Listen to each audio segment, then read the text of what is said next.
అందరికీ నమస్కారం అండి. నేను ఈరోజు ధనరాజ్ గారితో, పృథ్వీ పోలవరపు గారితో ఉన్నాను. రామోహన్ రాఘవం సినిమా గురించి డిస్కషన్ గురించి. 12 ఇయర్స్ బ్యాక్ నేను ఇండస్ట్రీలో నాకు ఏమీ తెలియదు, ఒక్క మనిషి కూడా పరిచయం లేకుండా హైదరాబాద్ వచ్చాను. అప్పుడు స్ట్రగుల్ అవుతున్న టైంలో ధనరాజ్ ఎవరో ఫ్రెండ్ ద్వారా ధనరాజ్ గారు షార్ట్ ఫిల్మ్కి డైరెక్షన్ చేస్తున్నారు, దానికి డిస్కషన్ గురించి రావాలని చెప్పి నన్ను పిలిచారు. అప్పటి నుంచి మొదలయ్యి ధనరాజ్ గారు నన్ను ఆయన సినిమాకి వెళ్తే షూటింగ్కి, డబ్బింగ్కి, పార్టీకి వెళ్తే పార్టీకి పరిచయాలు అవుతాయి అంటే దాన్ని తీసుకెళ్ళి నేను రైటర్ అయ్యేంత వరకు నన్ను ఆయన తీసుకొచ్చారు. ఇప్పుడు ఫైనల్గా ఆయన కోరుకున్నట్టు నేను రైటర్ అయ్యాను. షార్ట్ ఫిల్మ్ సినిమా నుంచి ఇప్పుడు ఫీచర్ ఫిల్మ్ చేస్తూ ధనరాజ్ గారు ఇప్పుడు ఆయన డైరెక్టర్ అయ్యి ఇద్దరు ఈ రోజు ఇక్కడ కూర్చొని మాట్లాడుకోవడం నాకు చాలా హ్యాపీగా ఉంది. ఫస్ట్ ఆఫ్ ఆల్ కంగ్రాట్స్ అన్న. Thank you. నేను ఇక్కడ షార్ట్ ఫిల్మ్ నుంచి ఫీచర్ ఫిల్మ్ వరకు రావడం, మీతో మాట్లాడటం నిజంగా చాలా హ్యాపీగా ఉంది. నాకు చాలా హ్యాపీగా ఉంది. అంటే ఏంటంటే బేసిక్గా నువ్వు ఈ స్థాయికి వస్తావని నేను ఆ రోజు అనుకోలేదు. అంటే ఇంకా పెద్ద స్థాయికి వెళ్తావా అది కూడా ఏమనుకోలేదు. కానీ నీలో ఉన్న టాలెంటే ఆ పరిచయాల్ని ఆ ప్రమోషన్ చేసుకొని నీలో ఉన్న టాలెంటే ఈరోజు వరకు ఈ స్థాయికి రావడానికి కారణమే తప్ప మేమందరం ఏంటంటే ఆ కంకర్ రోడ్డు మీదకి వెళ్ళకు, గుచ్చుకుంటాయని మాత్రం చెప్పి కార్ రోడ్ వేసుకుంది మాత్రం నువ్వే. చాలా హ్యాపీగా ఉంది ప్రస్తుతం. ఎందుకంటే ఆ రోజే నీ టాలెంట్ నేను చూశాను. ఇంట్లో ఎలా చూశానంటే అప్పటికే నేను ముదురని నేను ఫీల్ అవుతున్న టైంలో నువ్వు వచ్చి అలా కాదన్నా అందులో ఉన్న ప్రాబ్లమ్స్ ఏంటో నువ్వు చెప్పావు. అప్పుడు నాకేమనిపించిందంటే అప్పటికి ఇంకా నేను ప్రొడ్యూస్ కూడా ఏం చేయలేదు, నిర్మాత అవ్వాలని ఆలోచలేదు. అప్పుడు మనం ఒక కాన్సెప్ట్ అనుకున్నాం, అవును, ఒక పెద్ద చెస్ బోర్డు మీద నల్ల కలరు ఇది పెట్టి ఒక సెట్ వేద్దామని కూడా రాసుకుందాం అని అనుకున్నాం. ఆ తర్వాత నువ్వు మెల్లిమెల్లిగా సినిమాల్లోకి వెళ్ళావు. కానీ ఎప్పుడు కూడా నీకు నాకు ఉన్న కామన్ ఫ్రెండ్స్ అడిగితే నీ పేరు చెప్పకుండా అయితే ప్రసన్న బెజవాడ వేరే టాపిక్ చెప్పడు అనే నాకు చెప్పారు. అది గుర్తుంచుకోవడం నాకు ముందు ఆనందంగా ఉంది. కొంతమంది అలా గుర్తుంచుకొని చెప్తూ ఉంటే చాలా హ్యాపీ. గుర్తుంచుకొని కాదన్న, అసలు ఏం లేదు. నేను జీరో అంటే నాకు నిజంగా చెప్తాను, హైదరాబాద్లో నాకు ఒక్క మనిషి కూడా పరిచయం లేడు. సినిమా ఇండస్ట్రీ సంగతి పక్కన పెట్టండి. అలాంటిది ఏలు పట్టుకుని చేయి పట్టుకొని తీసుకెళ్ళి నేను ఇదే ఇంటర్వ్యూ హాల్లో కూర్చుని వేరే శివగారితో చెప్పాను, నేను ఇండస్ట్రీ మొత్తాన్ని ధనరాజ్ గారి కళ్ళతోనే చూశాను నేను అని చూసాను ఇంటర్వ్యూ. సో అది నాకు అదొకటి అడుగుదాం అనుకున్నాను, అసలు మీకు ఈ హెల్పింగ్ నేచర్ ఏంటి, అసలు ఏంటి వ్యాధి ఏంటి మీకు? నువ్వు ఒక ఫంక్షన్లో ఒక విషయం చెప్పావు, నా ప్రీవియస్ బుజ్జిలారా స్టేజ్ మీద ఒక విషయం చెప్పావు. అది ఎంతమంది నాకు ఫోన్ చేశారంటే ఆ సామాన్లు ఇంకా ప్రసన్న బెజవాడ దగ్గర నిజంగానే ఉన్నాయని విషయం, ఇచ్చానని విషయం, ఉన్నాయని విషయం నువ్వు చెప్పాక తెలిసింది. నేను ఇచ్చిన విషయం నేనే మర్చిపోయాను. అంటే అది సహాయం చేయాలని చేయలేదు, నా దగ్గర ఉంది కాబట్టి, నీ దగ్గర ఆ టైంలో లేదు కాబట్టి చేసింది సహాయం అని పెద్ద పేరు పెట్టేశాం కానీ మనం.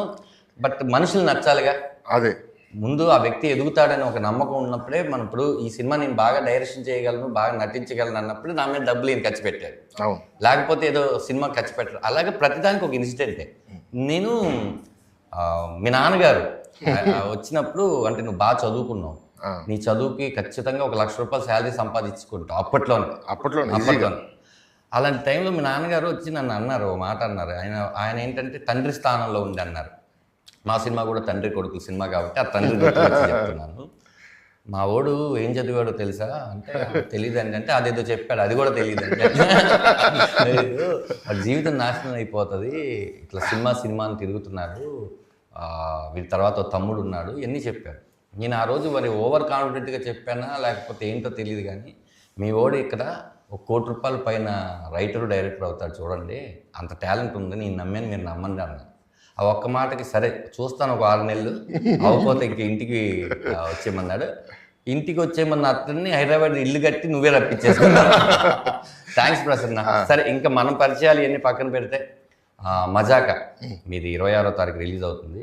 ఇది 5వ సినిమా మీ ఇద్దరు కాంబోలో.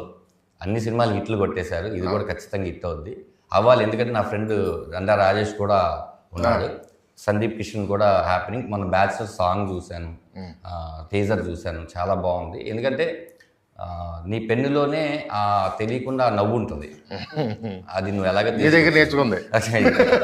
నా దగ్గర నేర్చుకోవడం అనేం కాదు, కానీ నీ దగ్గర ఉంది, నా దగ్గర అని చెప్తున్నావు అంతే. లేదు, ఇంకోటి చెప్తా.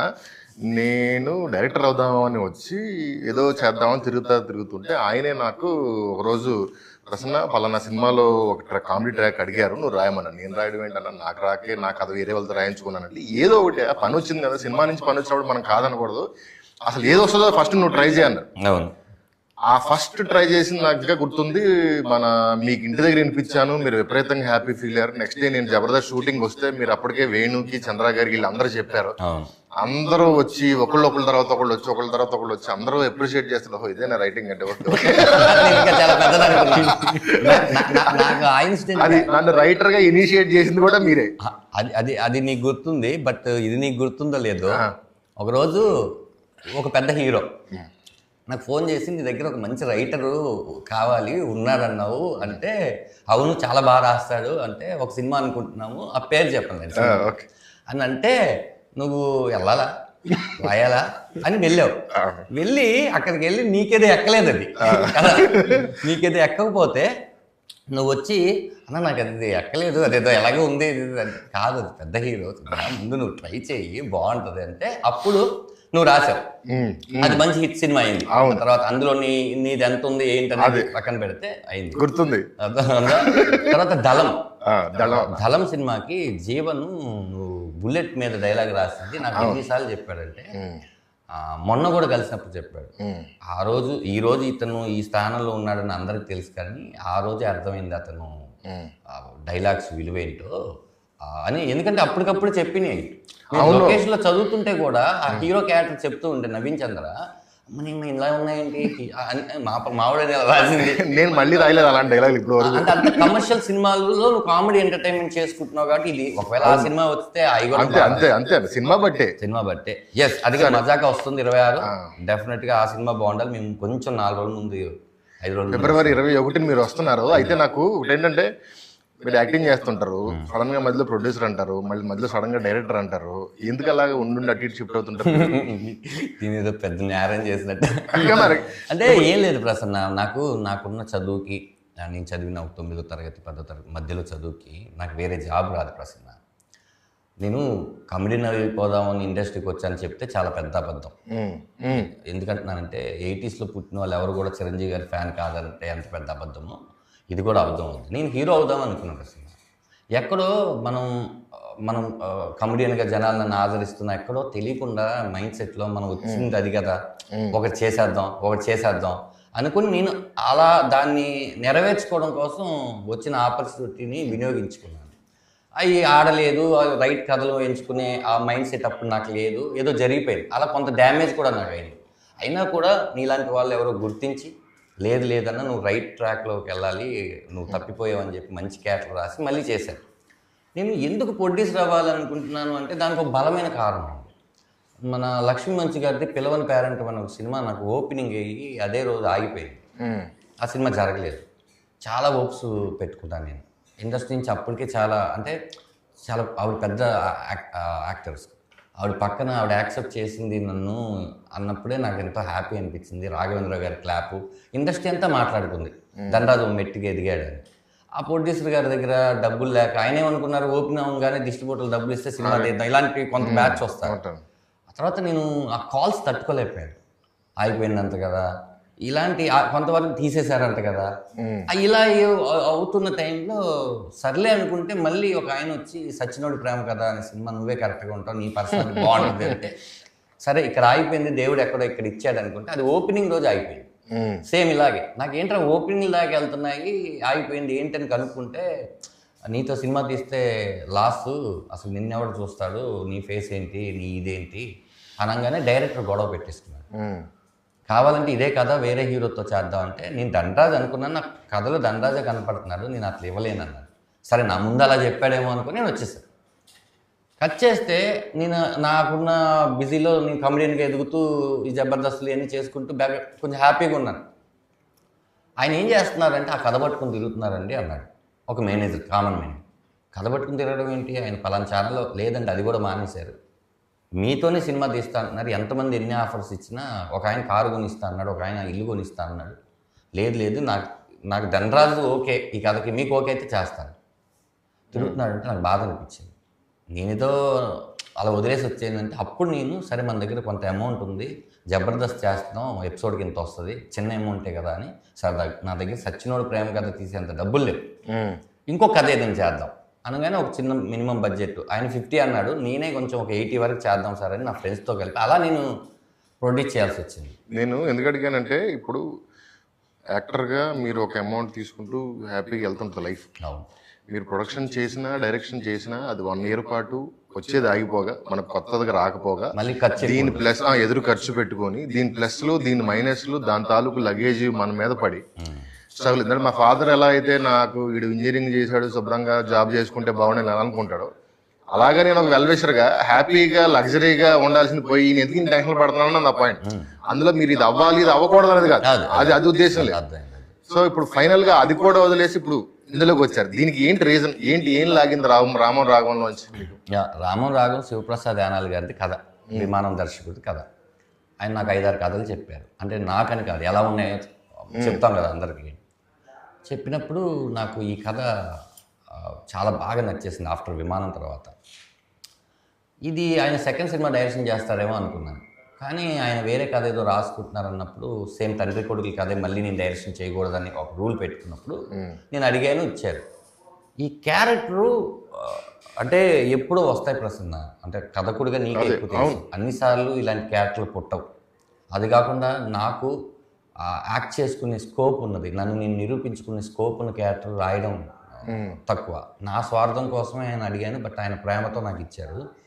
దానికన్నా గట్స్ ఏంటంటే ఆ కథని నేనెంత నమ్మాను, మా ప్రొడ్యూసర్ అంత నమ్మాను. నేను దిగడానికి కారణం ఏంటంటే దర్శకుడిగా నన్ను దింపింది ఈయన. నేను దర్శకుడు కాదు ఈ సినిమా, నేను నటుడుగానే ఈ సినిమా చేయడానికి ఈ సంస్థతో ఒప్పించుకొని వేరే దర్శకులు పెట్టుకొని సినిమా తీద్దామనే వెళ్ళాం. అప్పుడు వాళ్ళకు ఆ ప్రశ్న నాకన్నా ఆయన అడిగితేనే కరెక్ట్గా చెప్తారు. అప్పుడు అంటే ఇది స్టోరీ డిస్కషన్స్ జరుగుతున్నాయి, వేరే వేరే డైరెక్టర్తో మనం డిస్కషన్ జరుగుతున్నప్పుడు the way Dhanraj adapted the movie, same Shivaprasad garu ఎలా అయితే బయటకు చెప్పారో సేమ్ ధనరాజ్ గారు కూడా అదే అడాప్షన్లో ఉన్నారు. సో ఎక్కడో చిన్న మిస్సింగ్ జరుగుతుంది అని అనిపించిన తర్వాత one fine day I called him, Dhanraj గారు విల్ డూ వన్ థింగ్, ఈ సినిమాకి మీరు డైరెక్టర్ అయితే మనం సినిమా చేద్దాం, లేదంటే వద్దు. దెన్ అట్ దట్ పాయింట్ ఈయన వెంటనే కూడా ఓకే చెప్పలే, అలా అంటావా, షోరా, ఓకే ఒక 2 days టైం ఇస్తావా నాకు, ఇదేంట్రా ఒక ప్రొడక్షన్ హౌస్ వచ్చి నీకు డైరెక్టర్ చేయమని అవకాశం ఇచ్చినప్పుడు మళ్ళీ 2 days, ఈ 2 days అయిన తర్వాత పృథ్వీ నువ్వు ఫోన్ చేసి అడిగిన వెంటనే నేను చేసేస్తాను అంటే నేను కరెక్టో కాదో నేను చెక్ చేసుకోవాలి. ఇప్పుడు బలగం వేణుది అప్పుడు స్టోరీ డిస్కషన్స్ ఇవన్నీ జరుగుతున్నాయి, ఆల్రెడీ నా ఫ్రెండ్ డైరెక్టర్ అవుతున్నాడు, అప్పుడు ఇంకా రిలీజ్ అవ్వలేదు. సో ఇప్పుడు నేను కూడా డైరెక్టర్ అవుతున్నాను అంటే దానికి ఒక రీజన్ ఉండాలి, అసలు నాకు నేను చేయగలనా అని చెప్పి శివప్రసాద్ గారితో క్రాస్ చెక్ చేశారు. మీ కథ ఇదే, నేను ఇప్పుడు దీని మీద వర్క్ చేస్తున్నా, ఇది నేను డైరెక్ట్ చేయడం మీకు ఇష్టమేనా? సో ఆయన అన్నారు, సార్ ఈ కథకి ఎవరైనా న్యాయం చేయాలంటే అది మీరే. ఆ తర్వాత మళ్ళీ సముద్రగన్ గారికి చెప్పారు, నాకంటే he will be a best choice అన్నారు. సో అలాగా యాక్సిడెంటల్గా టు బీ ఆనెస్ట్ ఫోర్స్ఫుల్లీగా ఇన్ డైరెక్షన్ తీసుకున్నారు. అయితే ఈ ప్రాసెస్లో నేను ఒక సీన్ మేక్ చేస్తున్నప్పుడు నేను ఆన్సెట్ ఆన్లైన్ ఎడిట్లో చూసాను. ఆ రోజు చూసినప్పుడు I hugged him and I told, గొప్ప డైరెక్టర్లు చాలామంది ఉంటారు కదా ఇండస్ట్రీలో, అందులో మీరు ఒకరు, your name will be return there, డెఫినెట్లీగా మీ పేరు ఒక 20 years తర్వాత ఒక మంచి డైరెక్టర్స్లో మీ నేమ్ ఉంటుందండి. That confident. ఇప్పుడు డబ్బులు మీరు ధనరాజు సముద్రకాని కాంబినేషన్ మీద పెట్టారా, కథ నమ్మి పెట్టారా, ఏంటి? నేను ఫస్ట్ స్టెప్ తీసుకోవడానికి ఏంటి వార్డ్రోబ్? కథేనండి, ఫస్ట్ చెప్పింది కథేనండి. కథ చెప్పిన తర్వాత నేను ఆ నలుగురు చూసాను, సో 90s బ్యాచ్. సో ఆ టైంలో నేను చూసినప్పుడు నేను ఏం ఫీల్ అయ్యానో ఆ ఎమోషన్ ఉంటుంది కదా, అదే నాకు జూమ్ కాల్లో కథ చెప్పినప్పుడు అదే ఫీల్ అయ్యాను నేను.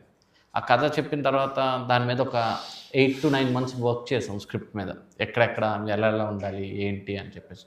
ఆ తర్వాత కథ తర్వాత కాంబినేషన్ సముద్రగన్ గారు కొడుగ్గా ధనరాజు, సో ఈ కాంబినేషన్ కూడా బిలీవ్ చేశాను. సో ఆబ్వియస్లీ కథ డ్రైవ్ చేసిందండి. ఇప్పుడు అన్న సముద్రగన్ గారి గురించి, ఆయన ఒక స్టేచర్ డైరెక్టరు, ఆయన ఒక స్టేచర్ క్యారెక్టర్లు మహేష్ బాబు గారితో వాళ్ళతో చేస్తున్న అతను జనరల్గా మ్యాన్ ఆఫ్ ది స్టేచర్ కిందకు వచ్చి చిన్న సినిమాలు చేయడానికి ఎవరు ఒప్పుకోరు. అంటే ఈవెన్ అది ఫుల్ లెంత్ క్యారెక్టర్ అయినా టైటిల్ రోల్ అయినా సరే మన ఫీజు విషయంలో కానీ నెక్స్ట్ మళ్ళీ పైకి వెళ్తే అతను ఈ సినిమా చేయడం ఇండస్ట్రీలో ఇవి ఉంటాయి. అది నేను పేర్లు చెప్పను కానీ ఆయన స్టేచర్లో ఉన్న అలాగే ఆ క్యారెక్టర్లు చేసే మిగతా 3-4 ఆ సెగ్మెంట్లో ఉన్న వాళ్ళు ఎవరైతే ఉన్నారో వాళ్ళు 100% చేయరు. ఈయన ఎప్పుడు ఆ విమానం అని చేస్తారు, మధ్యలో వెళ్ళి ఇలాంటి రామరాగం ఇలాంటిది ఏది ఉన్నా కూడా నేను విన్న దాంట్లో ఆయన ఏంటి, ఆయన మైండ్ సెట్ ఏంటి అసలు? నేను విమానం సెట్లోనే ఆయనకి నెక్స్ట్ ఏంట్రా అని అన్నాడు ఆయన. ఆయనకి విమానం లాంటి ఒక కథ, ఒక కమెడియన్ అంత టేస్ట్ఫుల్గా కూడా ఉంటుందా? కామెడీ కథ కాదు ఇది. అతను భుజం మీద వేసుకుని శివప్రసాద్ తీసుకున్న దాకా తీసుకొచ్చాడంటే వీడికి ఒక టేస్ట్ ఉందని నమ్మాడు ఆయన. అప్పుడు నెక్స్ట్ విమానంలో మేమిద్దరం కాంబినేషన్ యాక్ట్ చేస్తూ ఉంటే నెక్స్ట్ ఏంట్రా అన్నాడు. మళ్ళీ శివప్రసాద్ గారు కదేనన్నా అని ఆయన విన్నా వినకపోయినా ఊరిని అలా చెప్తూ ఉన్నా. ఇందులో ఫాదర్ క్యారెక్టర్ నేను చేస్తే నీకు ఓకే అన్న ఆయన అడిగాడు, నేను అడగలేదు. అదే అన్న నీది చేస్తే సూపర్గా ఉంటుందన్నా, మరి నిజమేనా, నేను అన్ని ప్రొడక్షన్ హౌస్కి చెప్పుకోవచ్చా అన్న, ఇది నేనే చేస్తున్నాను అన్నాడు. ఆ డౌట్ అనేసాడు. ఎందుకంటే అక్కడేమో శివకార్తికేయన్ గారికి దానిలో ఫాదర్, ధనుష్ గారికి విఐపి దాంట్లో ఫాదర్, ఇక్కడేమో పిల్లోడికి ఫాదర్. నాకు ఫాదర్గా చేయడం చాలా వినడానికి చాలా సూపర్గా ఉంది. ఎలా అని మళ్ళీ క్రాస్ చెక్ చేశాను. నేను చేస్తున్నా. కొన్ని కథలు వచ్చినప్పుడు మనం వదులుకోకూడదు, అవి మళ్ళీ మన దగ్గరకు రావు. అలాంటి కథ ఇది, మనం చేస్తున్నాం అంతే అన్నాడు. ఆ తర్వాత నాకే కాదు, తిరుమానిక్కమని ఆయన సినిమా మనం రిలీజ్ అయింది, ఆ సినిమా కూడా అలాగే చెప్పారు. అది మంచి సూపర్ హిట్.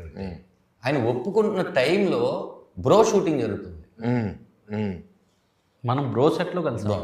ఆయన ఈ సినిమా రిజల్ట్ పక్కన పెట్టండి, బ్రో సినిమా పవన్ కళ్యాణ్ గారితో డైరెక్షన్ చేస్తున్న ఆయన నెక్స్ట్ సినిమా వేరే డైరెక్షన్ చేయాలని ఉంటారు. ఆయనకు వచ్చే ఆఫర్స్ చాలా ఉంటాయి. దాంట్లో నాకు 35 days ఇవ్వాలి. ఆయన కథని ఎంత బిలీవ్ చేయకపోతే నాకు ఫాదర్గా యాక్ట్ చేయడం ఒకటి, అన్ని రోజులు పవన్ కళ్యాణ్ గారి సినిమా చేస్తున్నప్పుడు ఎవరైనా సరే అంతే ఆగుతారు అనుకున్నాం కానీ అవ్వట్లేదు బాయ్, ఇంకోటి ఏదైనా ఉంటే నేను సపోర్ట్ చేస్తా సినిమాకి, నువ్వు కానిచ్చే ఇంకెవరు ఉంటే పట్టు. రెండోది దట్టు ఇంకోళ్ళు ఏంటంటే రెమ్యునేషన్ పెంచేస్తారు కూడా. ఫస్ట్ చెప్పిన కమిట్మెంట్ కన్నా సరే ఏదో డబ్బుల కోసం అది చెప్పేస్తే ప్రొడ్యూసర్ రాలేము, అది కూడా లేదు. మాకు ఏదైతే చెప్పారో అదే అమౌంట్ తీసుకున్నారు. అదే అమౌంట్ పక్కన పెడితే ప్రమోషన్స్కి ఇంకో 15 రోజులు కేటాయించారు. నాకు చాలా ఇప్పటి వరకు నేను దర్శకుడు అయినప్పటి నుంచి నాకు తృప్తినిచ్చిన మాట ఏంటంటే, నేను సార్ మీరే డబ్బింగ్ చెప్పాలి, నేను చెప్పించుకుంటాను అని చెన్నై వెళ్ళి డబ్బింగ్ 4 రోజులు టైం ఇచ్చారు ఆయన. తెలుగుకి 3 రోజులు, తమిళ్కి 1 day. ఆయనకున్న బిజీయెస్ట్ షెడ్యూల్. నేను వెళ్ళి డబ్బింగ్ చెప్పించాను. ఫస్ట్ హాఫ్ 2 రోజులు అయిపోయింది. ఆయన ఫ్లోలోనే చెప్తానని సినిమా చూడను. సెకండ్ హాఫ్ ఎప్పుడు చెప్తామంటే రేపు మార్నింగ్ 8:45 కల్లా వచ్చేసే అన్నారు. నేను సర్లే అని 8:30కి వెళ్ళా. సెకండ్ హాఫ్ చూస్తున్నాడు ఆయన సినిమా, తమిళ్ వెర్షన్. నేను సరే డిస్టర్బ్ చేయకూడదు కదా అని చూస్తున్నాను. అయిపోయింది 8:40కి అయిపోయింది. ఆయన కంట్లో నీళ్లు పెట్టుకుని అలా బయటకు వచ్చారు, గట్టిగా కొబ్బులిచ్చుకున్నారు. రైట్, ఇంకా నేను ఆయనకు వచ్చిన తెలుగులో ఇంకా ఈ దుష్టుడి పాత్రలు చేయండిరా, ఈ దుర్మార్గ పాత్రలు చేయండిరా, నాకు ఒక విమానం, ఒక ఇలాంటి సినిమా చాలా ఒక అప్ప, నేను అలా వెళ్ళి హ్యాపీగా ఉంటాను, ఇంకా చేయండిరా అని డబ్బింగ్ కంప్లీట్ చేసి నా ఆఫీస్ తీసుకెళ్ళి బాలచంద్ర గారి పెద్ద ఫోటో ఉంటుంది ఆయన ఆఫీస్, కూర్చోబెట్టి ఒరే కొడక, మనం చాలా స్క్రిప్ట్లకి డైరెక్షన్ చేద్దాం అనుకుంటాం, కానీ ఒక స్క్రిప్ట్ మనల్ని అడుగుతురా నువ్వే డైరెక్ట్ చేయని, అదేరా ఈ స్క్రిప్ట్ అన్నాడు. కొన్ని షార్ట్లలో కొన్ని అర్థాలు ఉన్నాయిరా, అది ఎలా పెట్టగలిగావు అని అడిగి మేము ఇద్దరం డిస్కస్ చేసుకుంటే అప్పుడు నేను హోటల్కి వచ్చి ఇంకా అయిపోయింది. అంటే ఆయన ఒక నేషనల్ అవార్డ్ యాక్టరే కాకుండా చాలా పెద్ద డైరెక్టర్, సీరియల్స్ అలవగ్గా చేసేసిన డైరెక్టర్. ఆయన మెచ్చుకున్నారు మొదటి సినిమా డైరెక్టర్ అంటే ఇంకేం కావాలి. సినిమా అవుట్పుట్ చూసి ఇంకా నాకు అది హ్యాపీయెస్ట్ అనిపించింది. అన్నప్పుడు యాక్టర్గా ఆయన, నేను ఇక్కడ శంకర్ గారు చెప్తే విన్నాను, ఆయన షార్ట్లు చేస్తుంటే ఏం చేస్తున్నాడో అంత ఇంపాక్ట్ తెలియదు, కానీ ఎడిట్లో టేబుల్ మీద చూసేసరికి అది వేరే రేంజ్లో ఉంటుంది అన్నాడు. యాక్టర్గా ఏంటన్న ఆయన ఎలాగా ఆయన మరి ప్రిపేర్ అవ్వరో నేను దాని స్క్రిప్ట్ తెలుగు కాబట్టి ఆయన ప్రిపేర్ అవుతారు. తెలుగు కూడా ప్రాంప్టింగ్ లేకుండా చెప్తారు ఫస్ట్. 2 సీన్ మూడ్లో ఉంటారు. అప్పుడు మనం కామెడీ సీన్ చేసాం మన సినిమాలో. అవును. ఆయన మానిటర్ దగ్గరికి వచ్చి తెగ నవ్వుకొని మళ్ళీ వెళ్ళి అది అమ్మ సీన్. అవును. అరే నేనేంట్రా ఇంత యంగ్ అని అరే నేను ఇంకా ఫుల్ ఎంటర్టైన్మెంట్ చేస్తాను నెక్స్ట్ అని.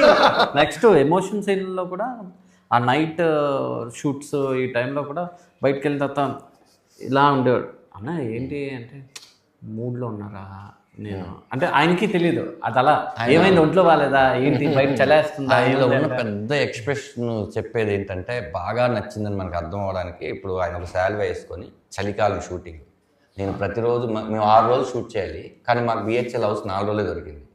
అది ఎక్స్టెన్షన్ 2 o'clock 6 o'clock అయ్యేది. మళ్ళీ ఆయన చాలు కప్పుకొని బయట క్యారవాన్ అది కూడా నైట్ ఫుల్ మస్కిటోలో ఇలా కూర్చొని ఉన్నాడు. అన్న ఒకసారి చూస్తారా ఆన్లైన్ అని నేను చూపించినాక పా ఎవడరా వాడికి ఎందుకురా ప్రాబ్లమ్స్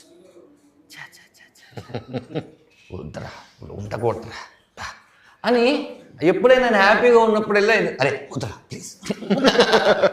దీనికి తోడు కథ గురించి వాటి గురించి డిస్కషన్ చేస్తుంటే వేరే సెట్లో ఆయన హనుమాన్ షూటింగ్లో ఉన్నారు విభూషణ్ గెటప్లో ఉంటే ఎవరో ఒక ఆర్టిస్ట్ వచ్చేసి సార్ రామం కథ ఉంది ఎవరు రావాలి నాకు ఫోన్ చేస్తారు.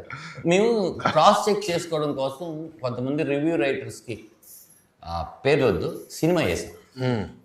వాళ్ళు సినిమా చూసి పెద్ద పెద్ద ప్రొడక్షన్ హౌస్కి వాళ్ళు ఫోన్ చేసి చెప్పారు ఈ సినిమా మీరు తీసుకోండి ఖచ్చితంగా ఇప్పుడు మీకు చిన్న సినిమాలా కనపడుతుంది వన్స్ థియేటర్కి వచ్చిన తర్వాత సినిమా ఇంటికి వచ్చేస్తుంది వాళ్ళు చెప్పారు. ఈ చెప్పే ప్రాసెస్లో వాళ్ళు సముద్రగని గారికి ఫోన్ చేశారు సార్. ఫోన్ చేసి మీ కాళ్ళు పట్టుకుంటాను సార్ ఏంటి అన్నట్టు నాకు మా నాన్న గుర్తుకొచ్చాడు అని చెప్పి ఏదో చెప్తే ఎవడరా వాడు ఏడుస్తున్నాడు ఏంటరా నా మూడ్ డిస్టర్బ్ చేయడానికి నేను ఎక్కడున్నా కూడా కనుక్కోట్లేదు నువ్వు ఎవడో సినిమా చూపిస్తున్నావు ఫోన్ చేద్దాం నువ్వు అంటే. ఇంకోటి కూడా ఆయన ఈ సినిమాని ఇప్పుడు ఇక్కడ అంటే ధనరాజు గారు అందరికీ తెలుసు. ఇప్పుడు తమిళనాడు అటువైపు సో మాకేం తెలియదు సముద్రగని గారికి ఎక్కువ తెలుసు. ఎప్పుడు ఒక లాస్ట్ 10 yearsలో ఆయన ఎప్పుడు ఎవరికి ఫోన్ చేసి ఈ సినిమా బాగుంది మీరు తీసుకోండి మీరు చెయ్యండి అని చెప్పి 10 years అయిందంట ఆయన ఓన్ ప్రొడక్షన్ ఆపేసి. సో ఈ సినిమాకి మొన్న ఒక లాస్ట్ అది కూడా కాదు నా నోటికి కూడా నేను ఎవరిని అడగలేదు నిజంగా అదే. సో ఇది నాదిరా ఇలాంటి సినిమాలు గెలాలి ఎప్పుడు కూడా మనం గెలుస్తాం అంటారు ఇలాంటి సినిమాలు గెలాలి అని చెప్పి చాలామందికి ఫోన్ చేసి బాలాగారు మన టీజర్ రిలీజ్కి వచ్చారు. మంచి సినిమా అన్న ఇది ఎలాంటి సినిమాలు కావాలన్నా మీరు సపోర్ట్ చేయండి అన్న అని చెప్పి అంటే అంత ownership it's like he is also one of the producer. అలా హీ టేకెన్ కంప్లీట్లీ లైక్ ఇది మనది. అసలు అలా యాక్టర్స్ ఉంటే చాలా హ్యాపీగా ఉంటుంది. అసలు ఒకసారి అంటే నువ్వు ఆయనతో చేయలేదు ఇప్పటివరకు చేస్తావు ఎలాగో మాకు ప్రసాద్ ల్యాబ్లో మా అన్నీ ఎలా ఉంటాయంటే ఏది కేక్ వాక్ కాదు మాకు ఈ సినిమా బిగినింగ్ నుంచి ఇప్పుడు రిలీజ్ అయ్యేంత వరకు కూడా అలాగే ఉంటుంది. మేము ప్రిపేర్ అయిపోయాం. చెన్నైలో మాకు ఎవరు తెలియదు మాకు తెలిసింది చెన్నై ఎయిర్పోర్ట్ నాకన్నా కొద్దిగా ఆ రూట్లు తెలుసు తనకు కానీ నాకు తెలియదు. మేము వెళ్ళాం అదా థియేటర్దేనా వెళ్ళిన తర్వాత ఇక్కడి నుంచి ఆర్టిస్ట్కి తీసుకొని వెళ్ళాం. తంబి రామయ్య గారు బాలా గారు బాబీ సింహ గారు పొరాటా సూరి గారు పసంగల డైరెక్టర్ ఇట్లా ఇంకో పెద్ద వాళ్ళు అందరూ వచ్చారు. ప్రెస్ గిస్ మొత్తం ప్రసాద్ గారు ఆయన పాపం బ్లాక్ అండ్ బ్లాక్ వేసుకుని వచ్చారు. తెలియకుండా నేను బ్లాక్ వేసాను ఈయన బ్లాక్ వేశారు. వచ్చిన గెస్ట్లు అందరూ బ్లాక్ అండ్ బ్లాక్లో వచ్చారు. సరే ఇక్కడ అలాగే వస్తానేమో అనుకున్నాను మధ్యలో అయిపోయింది. నేను చాలా అసలు బిగ్ స్క్రీన్ ప్రసాద్ ల్యాబ్ చెన్నైలో అసలు దర్శకుడు అవడమే గొప్ప విషయం అనుకుంటున్న టైంలో తెలుగులో తమిళ్ అది బాలాగారు వీళ్ళందరూ లాంచ్ అయిపోతున్నారని నేను అక్కడ కూర్చొని ప్రొజెక్టర్ ఆన్ చేద్దాం అనుకుంటే సార్ కేడిఎం ఓపెన్ కావట్లేదు సార్ అంటే ఫస్ట్ టైము నేను టెన్షన్ చూసాను మనలో ఏం చేయాలి ఇక్కడికి కాదు అక్కడికి కాదు ఇదంతా మళ్ళీ డౌన్లోడ్ చేసి మళ్ళీ ఇంకోటి చేసి ఎంత చేసాం దగ్గర 30 minutes. ఇది చెప్తా ఇది సార్ కేడిఎం ఓపెన్ కాలేదు. ఈ విషయం ఎవరు చెప్తాం ప్రొడ్యూసర్ నేను ఇక్కడ ఉన్నాను ఏమన్నా ఒక మాట అది ఒకవేళ ఇప్పుడు ప్రాసెస్ కరెక్ట్గా స్టార్ట్ చేస్తే 1/2 hour అవుద్ది. ప్రసాద్ ల్యాబ్ నుంచి వైఫై వాళ్ళకు ఉండదు కాబట్టి వాళ్ళు చెన్నైకి ఫోన్ చేయాలి ఆ కంటెంట్ ఇచ్చేయాలి. ఈ లోపల ప్రెస్ తెలుగు తగిలేదు అన్నా మనం తెలుగు సినిమా మనం తమిళ్లో చూపిస్తాం నేను ఏదో ఒకటి చేస్తాను వెళ్ళి వచ్చి కూర్చుంటే అది ఓపెన్ కావట్లా అని చూస్తాం అయిపోయింది. అరే ఏంట్రా గెస్ట్లు అందరూ వచ్చారు ఎన్న మ్యాటర్ అని అన్న పైకి వచ్చారు సినిమా ఓపెన్ కావట్లేదు అన్నా ఇదే హిట్ ఇదే అన్నాడు ఆయన.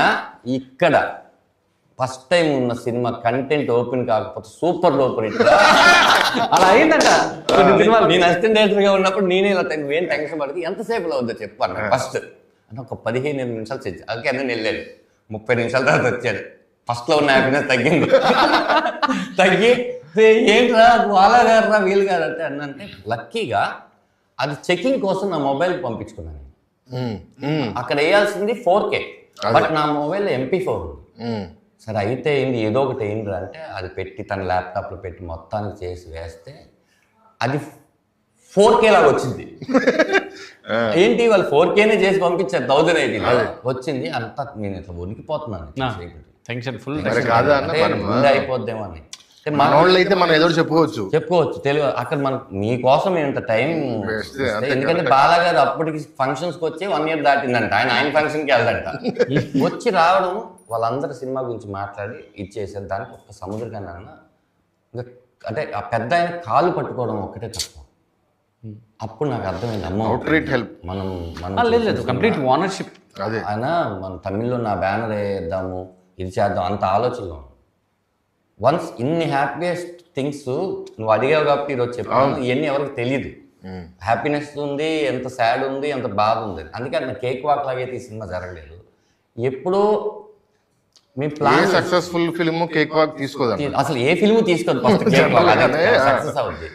నేను గట్టిగా నమ్మేది ఏంటంటే రేపు సినిమా అందరూ ధనరాజు హీరో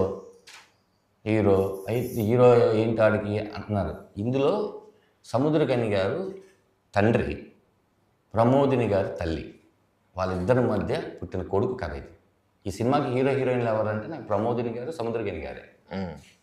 నేను ఇందాక ఒక ఇంటర్వ్యూలో చెప్పాను, అమలాపురం అనే ఒక ఊరిలో జరుగుతున్న ఒక కథని వీళ్ళందరినీ అమలాపురం తీసుకెళ్ళలేను కాబట్టి ఆ కథని స్క్రీన్ మీద తెచ్చారు.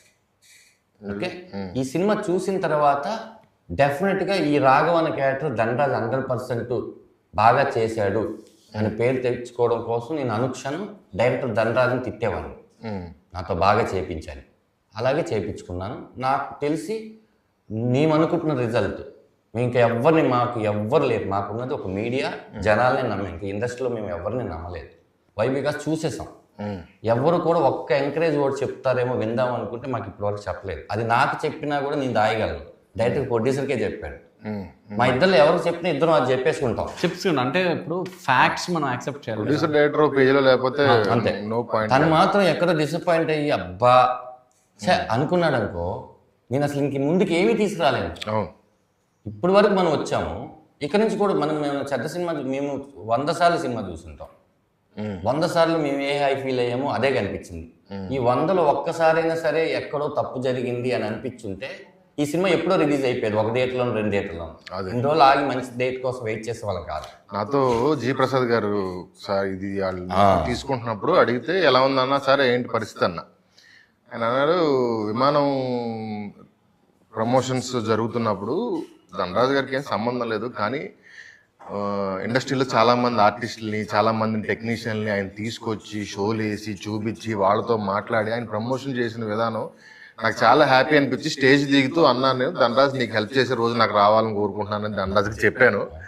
సో ఫైనల్గా మనోడు ఈ సినిమా చేస్తాను అనగానే నేను వెళ్ళి చూద్దాం అనిపించింది, చూశాను. సో హెల్ప్ చేయాలని కాదు, నాకు సినిమా నచ్చి మేము తీసుకోవాలనుకుంటున్నాము అని ఆయన చెప్పాడు. నాకు అప్పుడు ప్రసాద్ గారు ఆయన అంత ఈజీగా వెళ్ళిపోతే బాగుంది అని ఆ టైప్ కాదు. ఆయన నాకు ఒక మాట అన్నారు ఈ సినిమా చూసిన తర్వాత. ఆయన కూడా ఏంటి అంటే ఈ సినిమాలో 1 of the part లాగే ప్రతి విషయంలోనూ నాన్న ఆ సీన్ కొంచెం లెంత్ తగ్గించు, ఇది చేయని చెప్పి మొత్తం ఎడిటింగ్ కరెక్షన్స్ అన్నీ చేసి ఆయన ఎంత చేయాలో అంత ఎక్కువ చేసి ఒక మాట అన్నారు, మేమిద్దరం ముగ్గురు ఉన్నాం, భోజనం చేస్తున్నాం, వివాహ భోజనంలో. అలా చూస్తూ ఎందుకన్నాడో తెలియదు, ఈ సినిమా రిలీజ్ అయిన తర్వాత నేను చూసే కళ్ళు మారుతాయి ధనరాజు. నువ్వు అంటే అలా నడుచుకుంటూ వెళ్తే నేను చూసే కళ్ళు వేరేలాగా చూస్తాను. కానీ అంటే ఇంతమంది పెద్దవాళ్ళు ఊరికి నన్ను పొగడాల్సిన అవసరం లేదు కదా, అది ఎంకరేజ్మెంట్. వాళ్ళు మనకు చేయాల్సిన ఏదైనా ఉంది అంటే అది మాకు ఆ రోజు అంతా హై ఇచ్చి. అదే. సో ఫిబ్రవరి 21న ఈ సినిమా రిలీజ్ కాబోతుంది. రామోహన్ రాఘవం అన్నయ్య చాలా చాలా కష్టపడి, అంటే డైరెక్షన్ చేయడం అంటే ఒకటి, ఆ వర్క్ చేయడం, ఆ క్రాఫ్ట్ చేయడం అది పక్కన పెడితే ఆయన చేస్తున్న కమెడియన్గా అతను చేస్తున్న అతని కెరియర్ని పక్కన పెట్టి రావడం, ఎందుకంటే డైరెక్షన్ చేసి ఒకసారి మళ్ళీ ఇంకో సెట్లోకి వెళ్తే ఆ డైరెక్టర్ అయిపోయాడు, మనం ఇప్పుడు ఈ సీన్ చెప్పినా మనం ఏదన్నా ఒక ఇంతకు ముందు ఇంప్రవైజ్ చేస్తే కమెడియన్ ఇంప్రవైజ్ చేశాడు అనుకుంటాం, ఇప్పుడు మనం ఏదైనా ఇంప్రవైజ్ చేస్తే డైరెక్టర్ ఇంప్రవైజ్ చేశాడు అనుకుంటాం. సో పిలిచే వాళ్ళు కూడా చాలా సాక్రిఫైస్లు ఉంటాయండి. అది నెక్స్ట్ 2-3 years పడాలి ఏదన్నా ఉన్నా. సో ఆ సాక్రిఫైస్లు అన్ని చేసి అన్నిటికీ రెడీ అయ్యి చేసిన సినిమా ఈ రామోహన్ రాఘవం. February 21 రిలీజ్ అవుతుంది థియేటర్స్లో. అందరూ థియేటర్కి వచ్చి సినిమా చూసి ఈ సినిమాని బ్లెస్ చేయాలని కోరుకుంటున్నాను. Thank you Prasanna. Me cinema release ఉండి కూడా అడగగానే వచ్చి నేను చేస్తాను ఎవరు చేయరు, అది మనలో ఉండాలి. 26వ తారీఖు ఒకసారి కాదు ఇంకో 4-5 సార్లు చేస్తాను. అలాగే ఆల్ ది బెస్ట్ మజాకాకి. 26 మీరు వస్తున్నారు, 21 మేము వస్తున్నాం. రెండు సినిమాలతో పాటు రిలీజ్ అయ్యే అన్ని సినిమాలు బాగా ఆడాలని, మన ఇండస్ట్రీ బాగుండాలని మనస్ఫూర్తిగా కోరుకుంటున్నాను. 5th హిట్ అవ్వాలి మీ కాంబినేషన్. ఖచ్చితంగా మీరు హిట్ కొడతారు. బయట వైబ్ కూడా అలాగే ఉంది. విష్ యూ ఆల్ ద మా సినిమా చూసి ఆ ఎమోషనల్ రైడ్ లో ఉన్న వాళ్ళందరూ మీ కామెడీ రైడ్ లో thank you. So much. Thank you.